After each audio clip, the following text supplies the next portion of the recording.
கடந்த நாட்கள் எல்லாம் கண்மணி போல பாதுகாத்து வந்த தேவனுக்கு நான் முழுமனதோடு நான் நன்றி செலுத்துகிறேன். எங்களுக்காக ஜெபிக்கிறவங்க எல்லாருக்காகவும் நாங்கள் நன்றி செலுத்துகிறேன். நாங்கள் ஊட்டி குன்னூர்லேருந்து இங்கே பெங்களூர் பட்டணத்திற்கு வந்து கிட்டத்தட்ட 3 வருடங்கள் ஆகிறது. இங்கே வந்து ஆண்டவர் எங்களை அற்புதமாக நடத்தி வருகிறார். இங்கே வந்து பிறகு கூட பசங்களை ஸ்கூலில் சேர்க்கறதுக்கு வந்து நிறைய தடைகளாக இருந்தது. ஒருத்தருக்கு சீட் கிடைச்சது, ஒருத்தருக்கு சீட் கிடைக்காம இருந்தது.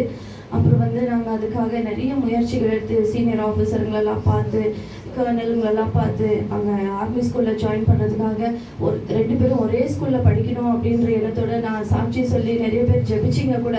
அப்புறம் ஆண்டவர் கிருபையில் அற்புதமாக 2 பிள்ளைகளுக்கும் அங்கே சீட் கிடைக்க ஆண்டவர் உதவி செய்தார். அது நான் ஒரு பாக்கியமாக சாக்கியமாக ஆண்டவருக்கு நான் நன்றி செலுத்துகிறேன். ஒவ்வொரு வாட்டியும் அந்த ஸ்கூல்கிட்ட போகும்போது தகுதி இல்லாத எங்களை தகுதிப்படுத்தி இங்கே கொண்டு வந்தீங்களேப்பான்னு சொல்லி நான் ஆண்டவருக்கு நான் நன்றி செலுத்துவேன். இப்போ கூட வந்து அவசனா வந்து 9th ஸ்டாண்டர்ட் பாஸ் ஆகி 8th ஸ்டாண்டர்ட் பாஸ் ஆகி 9th ஸ்டாண்டர்ட் போக ஆண்டவர் உதவி செய்தார். அதே போல் இமான் கூட வந்து 10th ஸ்டாண்டர்ட் எக்ஸாம் எழுத ஆண்டவர் உதவி செய்தார். அது மட்டும் இல்லாமல் மகன் வந்து ஹையர் ஸ்டடீஸ் பண்ணணும், 11th 12th வந்து இதே ஸ்கூலில் கண்டினியூ பண்ணணும் தான் எங்களுடைய விருப்பமாக இருந்தது. ஆனால் மகன் வந்து இல்லை, நான் வந்து ஹையர் ஸ்டடீஸ்க்காக சண்டிகர் இது டிஃபென்ஸ் அகாடமி சண்டிகரில் இருக்குது, பஞ்சாபில், அங்கே போய் நான் படிக்கிறேன் அப்படின்னு சொல்லிட்டு கேட்டுக்கொண்டதுனால எனக்கும் அவ்வளோ விருப்பம் இல்லை, அவங்க எங்களோட கணவருக்கும் அவ்வளோ விருப்பம் இல்லை.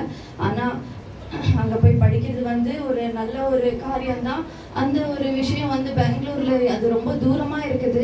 அதனால இங்கே படிக்க முடியாத சூழ்நிலையில மகன் வந்து அங்கே போய் படிக்கணும்னு சொல்லி கேட்டுக்கொண்டதுனால நாங்கள் வந்து ஜெபத்தில் வைத்து அதற்காக நாங்கள் வந்து ஆயத்தப்படுத்தி கொண்டிருக்கிறோம். நாளை தினத்தில் மகன் கிளம்புறபடினால எல்லாரும் மகனுக்காக ஜெபித்து கொள்ளுங்க, படிப்புக்காக ஜெபித்து கொள்ளுங்க. Praise the Lord.